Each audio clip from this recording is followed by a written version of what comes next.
Эгерде кимдегим көз ачыкка бара турган болсо, ал чоң күнөө кылган болот. Ал эми эгерде ал ошонуку барып туура десе, ал капыр болот. Эмне болот экен? Капыр болот. Эмне үчүн Алла пайгамбар негизи биздин Ханафи мазхабында Аллах Тааланын ишине кийлигишпе деген бар өзү. Аллах келечекти Аллах гана билет. Аллах гана билет эмне экенин. Эртең эмне болон Аллах гана. Аллах өзү райым кылып, мээрим кылып бизди көчөңкү нерсеге унуттуруп салды. Көчөңкү нерсе ошону биздин флешкабызда көп калбай. Я, качан болду, унутуп эле калдым деп берет да. Ал сени унуткан, Аллах унуттуруп койгон анычы. Эгерде 0 жашыңан баштап 100 жашыңа чейинки субханалла нерсенин баарын акылыңа сала турган болсо, анда башыбыз бул үйдөй болуш керек болмок да. Башыбыз минимум болмогондо моунда болуш керек болмок да. Ушунча нерседе болуш керек. Эми Аллах райым кылып унутуруп салды. Эми келечекте болсо Аллах катып койду, өзү билет ал. Качан өлтүрөт, качан коет, качан тирилтет, эмне бактылуу кылабы, бактысыз кылабы, балалуу кылабы, баласыз кылабы, оорутабы, шипа береби, бай кылабы, кедей кылабы, Аллахтын иши ал. Ошон үчүн аныкына кимден кийлигишип, сен так 5-6 жылдан кийин Кудай болсо бутуңа туруп калат экенсиң десе, жага чейин менде жок болуп келди, Кудай буйрса бербей акча кылсайчы. Субхан болду. Ал эмне кылды? Капырлык кылды. Аллахтын гайыбына эмне кылды? Ийишти.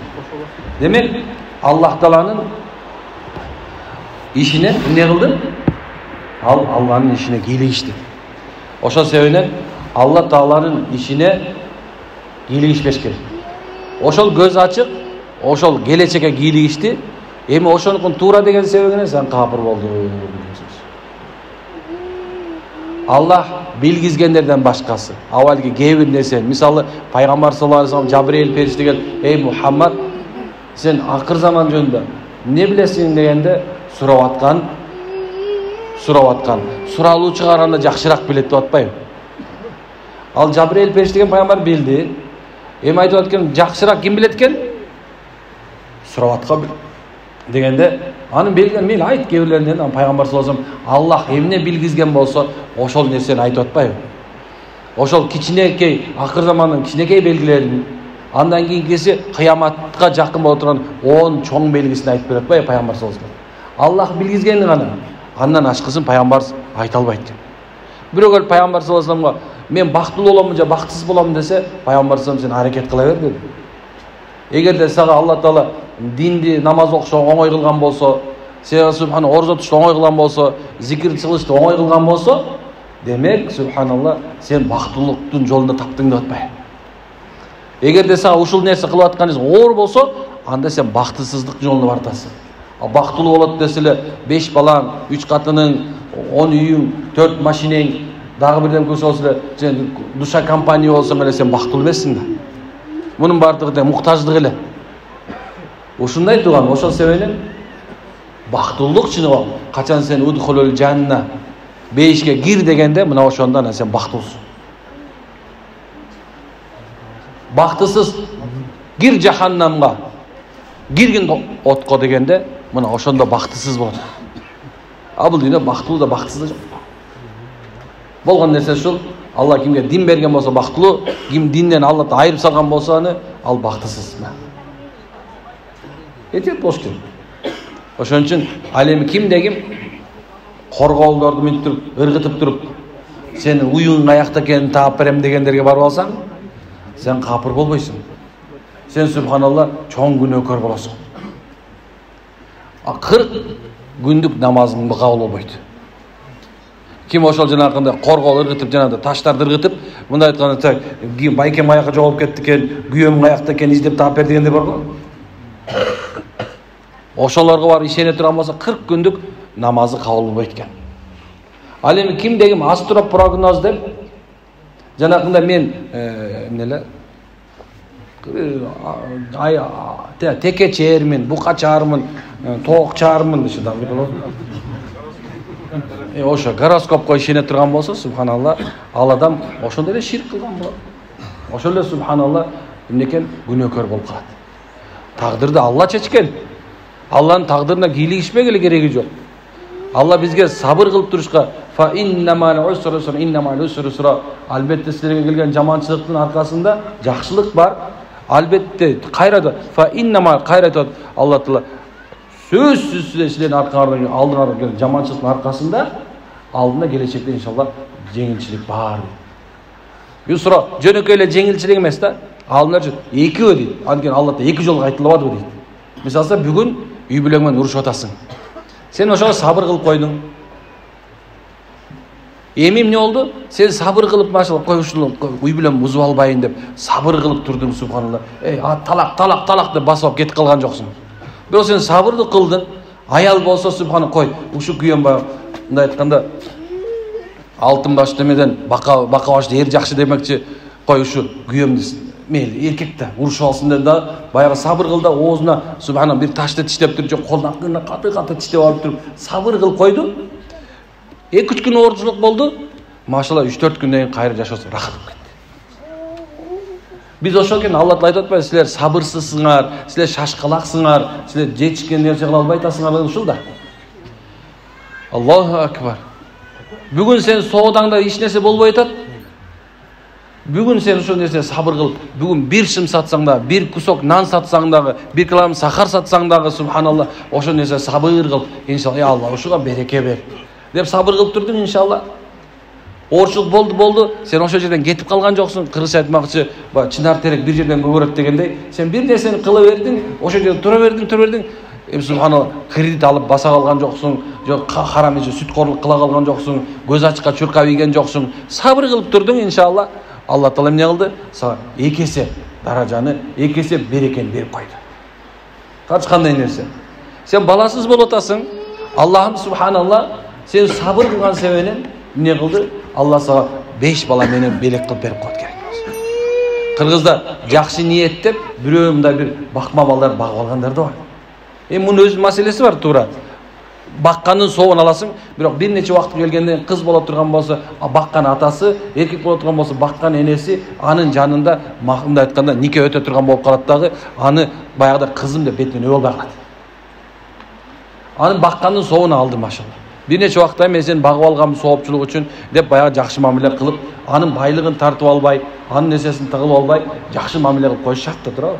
Бирок сен ушуну багып алдың, жакшы ырым кылдың.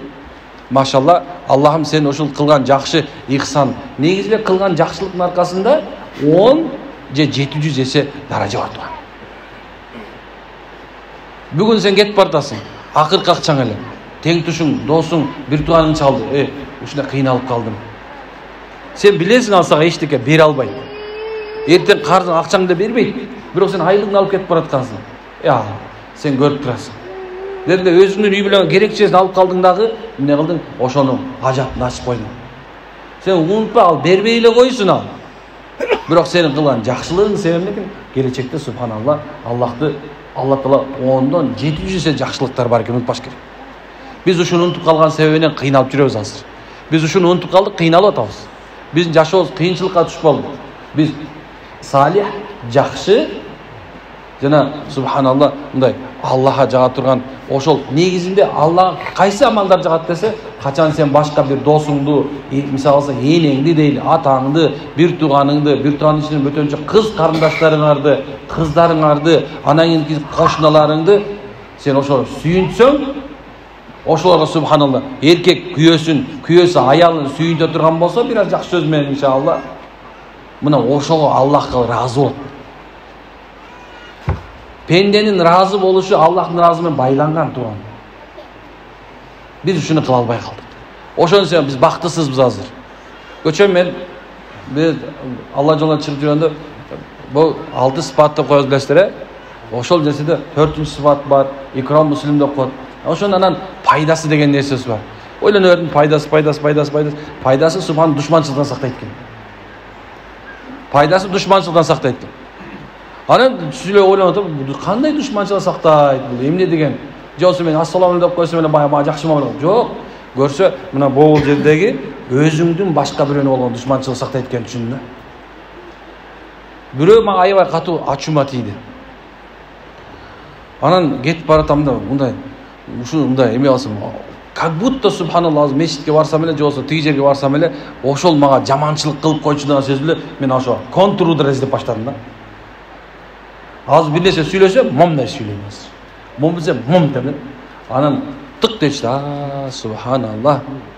Көрсө ошол мусулманга болгон сыйырмат пенденин акысын берүүдө көрсө өзүңдүн боо жериңде душманчылыкты чыгарып турбайбы деген ошондо келди да. Сен өзүң боо жериңде душман бирөөнү душман тутуп алсаң, анда сен эч качан жакшылык кылган катарына кирбейсиң. Жүрөгүңдө күйөөңө болгон душманчылыкты чыгарып сал. Аялыңа болгон душмандыкты чыгарып сал. Кайын журтуңа болгон душмандыкты чыгарып сал. Атаңа, энеңе болгон нерсени душмандыкты чыгар бул жерде. Мына ушул нерсе. Ошол жакшы амалдын аркасында ушундай нерсе бар турат. Эки эсе жакшылык бар. Демек, ошол жанакындай нерселерге ишенүүдө ширк деген нерсеге чейин барып келет. Бирок кээ бир нерсеси ырым кыла турган болсоң, ырым десе эле баягы туура түшүнүп калды да. Мындай шариятка ылайыктуу болгон нерсе болсо, анда ошол нерсеге биз көңүл бурат экенбиз. Бул хадисти негизинде мен мурунда оккам, устаздар да айтып берген. Бирок чечмелөөдө сразу менен моюнга алышыбыз керек. Буну кандай чечмелесин бир түшүнүп беребиз. Бул хадис Абдулла бин Умар радhiyallahu anhu'dan келет экен. Умардын баласы, Умар бин Хаттабтын баласы ким экен? Абдулла. Бул пайгамбар жана кичинекей кезинен пайгамбар саллаллаху алейхи машвараларга катышкан, пайгамбардын насааттарын уккан бала бул. Hazret Umar subhanallah ушундай сүйүнгөн, бирок бир ажалы пайгамбар саллаллаху алейхи вассаламдын хадисин жок деп мынтип койгон сөйүнөн өмүр бою сүйлөшпөй койгон. Ушундай адам болчу. Бул бүткүл мындай айткандай ижмаимат бүткүл аалымдардын ортосунда бул Абдулла ибн Умардан келген хадистер эң бекем болуп, бул хадисти негизи бул эме китепке сахих деп кирген. Шаз анча-мынча кичине бир мындай иллаты бар, бир мындай айтканда бир күмөн нерсеси бар, бирок ошондо да караш керек да. Бирок сахих болуп кирген. Кара. Мында Абдулла ибн Умар айтат экен, Аллахтын элчиси саллаллаху алейхи вассалам эгер төлгө салууга уруксат болгондо дейт. Төлгө салууга деген сөзүндө таш тыргытып же бир нерсе кылып жөнүндө эместир балки. Балки субханалла, ай ушу туурабы же туура эмеспи деген ой болушу да мүмкүн. Же болсо төлгө тартууда балким ушул нерсе мында аркана ак караны өтүп кайсынысы чыгар экен дегенде эмес. Же болсо мында бир жанагындай жаанын жебелерин алып ак кара же болсо онунчусун алам деген эмес. Балки ушул нерсе улуксаат болот дейт. Биринчиси ушул 3 иште дейт. Биринчи үй алууда. Үй при покупке дома. Орусча дейт. Кыргыздарга да при покупке дома. Анан эгер де субханалла 3 нерседе төлгө тартса болот эле дейт. Төлгө тартып сен ойлоп кетпегиле жанакындай калды. Үй алууда. Экинчиси аял алууда. Үчүнчүсү ат алууда төлгө салмак. Мына ушу 3 нерседе болгон нерсе этият болгула деген сөз экен. Үй алып атканда карагыла. Негизинде көп убактарда эгерде мен азыр өзүмдү мындай кылып аткан ишиме байланыштыра турган болсом, көптөгөн эр аял машина алдык элек, үй алдык элек деген мезгилдерде жана ушул үйдү алгандан баштап ооруп баштадык дегендер аябай көп. Ушул үйдү алдым, ошондон бери бир оңолбой койдум. Ушул машинени алдык, ошондон бери субханалла менин жашоом болбой калды деген сөз. Мен бул жөнүндө сабак кылып айтып берген бир жолду. Бирок демек үй алууда этият болгу дейт. Алымдардын көз карашында кандай кылып үй алыш керек десе, биринчиси үй алардын алдында ошол тегеректи караш керек экен. Бир күнү бир адам үйүн ошол райондогудан 5-6 эсе кымбат сатып аткан экен. Баягы элдер келеткенде таң калып, сен эмне кылып атасың? Эмне деген нерсе кылып атасың? Бул жерде бул райондо бул мынчалык эмес десе, баягы айткен, дейт. Силер билбейсиңер дейт. Менин кошунам ким экенин деген. Менин кошунам дейт, Хасан Басри деген экен. Хасан Басри менин кошунам дейт. Ошонун себебинен бул үйдүн баасы ушунчалык деген экен. Үй алба кошун ал деген ушул да. Демек бул өңүттө карай турган болсоң, субханалла, ошол үйдаларда эмне кылыш керек дейт. Карагыла, ойлонгула деген сөз экен. Кимдин кошунасы болгон атасың? Анан үйдү сатып аткан адам сураш, эмне үчүн үйдү сатып атасың десе, сураш керек экен. Менин бир жакшы бир теңчтарымдан бирөө келди мага. Болдеке ушундай бир үйдү сатып атат менин иним деди. Анан эмнеге сатып атат болду экенде, жүр чай ичип келели. Чай ичкени бардык. Барсак, субханалла, ал үйдү алганга не стоит экен да. Анткени ошолнун ийнисинин аялынан, ошол соседтин бери тажагандан уже көчүп кетип атышыптыр да. Көрдүңүз кандай нерсе? Эмне үчүн мындай алганга болбойт экен? Анткени негизи ошондой адамдар жаман көрүп, ушундай бир нерсе кылган жерлерден үй алыштын өзү жакшы эмес. Анткени ошол жамандын жаман эле калып кала берет деген сөз. Келебиз азыр иншалла. Демек, ошо үй алатканда биринчиси кошунан кийин, андан кийинки субханалла, ошол жерлерде жанында эмне бар? Мечиттер барбы? Же ушуну жакшы жерлер боло турган жерден алганга аракет кылыш керек экен.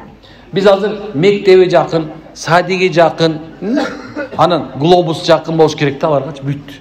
Үч эле нерсени издейбиз да. Бирок төртүнчү нерсе ошо мечит жакын болгондо карашыбыз шарт экен.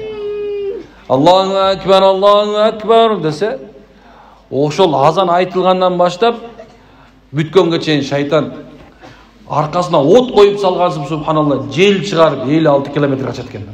36 миль дейт. Ушундай экен. Кайра кайтып келет экен. Азанчы икамат айтып баштап кайра качат экен.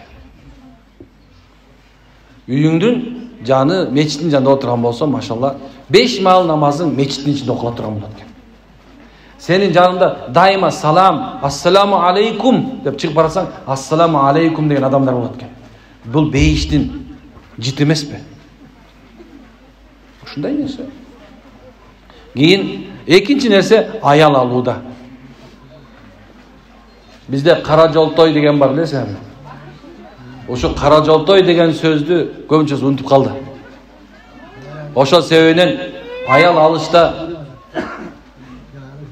кээ бир эркектер мындай бир жанакындай бир кандай десем сокур сүйүү деген нерсе бар эркекте. Бул баардык эркектер бар. 40ка чыкканда көп калганда бар да, туурабы? Ошондо сокур сүйүү пайда болот. Дура болсо деле макул боло бересиң. Ошон үчүн субханалла шариятыбызда ата-энеси карасын деген сөз бекер эмес. Сенин сүйүүң эмес, балки субханалла ата-энелердин сүйүүсү деген нерсе болуш керек. Кажерден алып атасың, кимден алып атасың, кимдин кызын алып атасың, тектеги менен, тезек кабы менен дегендей субханалла, эмнекен ушунда кароо керек экен. Эми бул нерсе ушундай. Унаа жөнүндө да келет иншалла. Пайгамбарыбыз айтып аткан сахаби сааттан келгенде, эгер төлгө салууга уруксаат болгондо, ат алууда, аял алууда, үй алууда төлгө салынмак, этияттык кылынмак дейт. Ойлонулмак. Мына ушул 3 нерсени кыларды ойлонгула. Ушул 3 нерсе өзгөчө экен. Кийинкиси Анас бин Малик айтат, bir kişi Allah'ın elçisi sallallahu aleyhi ve sellem, biz bir үйдө жашап жүргөндө өзүбүздөн саныбыз да, мал мүлкүбүз да көбөйдү эле. Кийин башка үйгө көчтүк, ал үйдө өзүбүз да, мүлкүбүз да азайып деди. Пайгамбар саллаллаху алейхи ve sellem, аны таштагыла, ал жаман үй экен, деп Аллах саллаллаху алейхи ve sellem айтты. Табук деп экен, бир казатта Пайгамбар саллаллаху алейхи ve sellem кетип баратып, тездик менен кетип калалы бул жерде. Гүгүм түшүп калган эле. Сахабалар кээ бирлер төбөдөн жүктөрүн түшүрүп калган эле. Кээ бирлер казанды асып койгон уже. Алдына от жагып койгон. Ал чөлдөчү отун табыш ушунча проблема, билесиңерби? Отун табыш өтө чоң проблема. Отун табылбайсың, кете бересиң. Эми эптеп тапкан отунун бай өрттөп, тамак жасайын деп калган мезгилде Пайгамбар саллаллаху алейхи ve sellem тургула деп, бул жерден кетели деди. Я Расулалла, биз түшүнүп салдык. Жок, кетели. Бул жерге да Лут пайгамбардын коомун Аллах азап жасмын асмандан түшүргөн. Ошонун азабы бизге тийип калбасын деди. Болбосо ал канча кылым мурун болгон. Ошол жердин эмнеси экен? Субханалла. Чоң бир азабы же ошондо болгон нерсе бизге да жугуп калбасын. Ошол келип калбасын. Демек Пайгамбар саллаллаху алейхи ve sellem өзү айтып атты, бул жердин жаман жерге турбайлы деп. Дагы бир жерде Билал радиаллаху анху түн ичинде пайгамбар саллаллаху алейхи вассалам айтып аткан: "Бүгүн багамда уктап калбайлы Билал" деди. Билал айтты: "Я Расул, уктап калбайбыз." Пайгамбар саллаллаху алейхи вассалам макул деп жатышты. Билал радиаллаху анху көзүн ачты эле күн чүкөттүр. Тура калып эле: "Я Расул, уктап калыптырбыз. Билалдын көзү курусун" деп ушунду аябай өзүнө ушунда деп күнөөлүшөт. Пайгамбар саллаллаху алейхи вассалам: "Бул эмне кокту?" десе, "Бул шайтандын коктусу" десе, "Кетип калалы, жүр кетип калалы" деди. Эмнекен? Бул жерге турбайлы. Биз бул жерде шайтандын азгырыгы болгон экен деди. Дагы бир жерде Hazreti Hussein радиаллаху анху түрүү кезинде душмандардан качып бараткан мезгилде бир коктуга келип туруп калышты. Бул кокту эмне коктусу? Бул өлүм коктусу деди. Hazreti Hussein ayткан: "Кетип калалы бул жерден. Кетип калалы. Бул коктун аты жаман экен" деди. Демек, кээ бир нерселерде субханалла ушундай төлгө кылып, ырым кылып жок, бул жерде жакшыраак эмес экен деп коюу шариятта эмне экен? Уруксат эле нерсе экен. Демек, урматтуу үртүганым, кээ бир нерселерде астагфирулла дештен мурун некен ойлоnuş керек экен. Ушул нерсе туурабы экен, турабы эмес. Мен жашап аткан үй кайсы жерде жашап атканмын, кимди алып алдым экен, кимге тийип алдым экен, уна алганда да. Мен бир окуяны дайым айтып берем. Bir жылы bir Москвич деген машина алдык. Москвич билесиңер, көп машина, сонун. Анан биз да аны менен кичинекей бала элем. Атабыз молдо, үйдө бар нерсе бар демекчи. Билесиңер да, күз мүз молдо болосуң деген ошол да. Ошондой нерсе. Дегеним субханалла, бар да эми сорун. Бирок Алла каалады, бир машина алып келишти. Алып келип ошо киргенден баштап субханалла эч нерсе калбай калды. Качан ошону саткандан кийин субханалла бар нерселерден кайры келди. Ошентип 2-3 жылга чейин кыйналдык ошо Москвичтен. Мен кийинчерээк ойлоп көрүп турган болсом, аны сатып алган киши деле субханалла ушул мезгилче коросуна отуруп ошол нерсе жыргагандар жок да. Кээ бир машиналар ошондой кара жолтой деген болот субханалла. Аларга жиндер жанагындай нерселер болуп калат. Кээ бирлерге бул эмне себептен айтып атат, бул эмне дегеним, качан бир нерсе кылардын алдында бир аз ошо төлгө тарта турганчалык ойлонуп, ушул нерсе туурабы же туура эмеспи деп жакшы адамдар менен кеңешип, дамылалар менен кеңешип, алымдар менен кеңешип субханалла, ушундай бир амалдарды кылсак, балки жашообуз дагы бир аз жеңил болобу? Балким дагы жашообузда субханалла бир туура эмес нерсени басып алыштан Кудай Таалам өзү сактап калабы деген ой менен сиздерге айтып бере атабыз.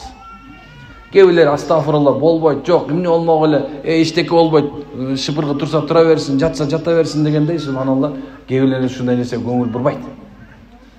Албетте өтө ырымкөй болуп кетке чакырган жокпуз, бирок ошондой болсо дагы кээ бир нерседе эң өзгөчөлөнгөн жашооңдо эң важный нерсе болгон үй алууда, аял алууда, ошо менен субханалла уна алууда бир нерсени жакшылап кеңешип коюш керек. Бирөөнү кызыгып кетип субханалла алып албай, бирөөнү сүйүп кетип алып албай, бирөөсүндө субханалла ушунсуз жашай албайм деп калыштан Кудайым сактаган болсун иншалла. Аракет кылабызбы? Бизден кетсе кечиресиздер. Аллахым береке берсин. Анда Кудайым буйрса, иншалла окуп баштайбыз, Алла насип берсе. Бир аз эме кылдык. Бул китеп Ал-Адабул Муфрад, ушул китеп машалла. Мен дайым айтып берем, мусулмандардын адеби деген китеп. Мен ушул көбүнчө кыргыздын биздин алым дамылган китептерин колдоном. Эмне үчүн дегенде, кээ бир алымдар айтат экен, өзүңөрдүн чоң-чоң алымдарыңардын которуп койгон китебин окуй албасаң, анда арабчага башыңды салбай эле кой. Бирөөнүн эмгегине эмнекен мындай бир баа бериш керек.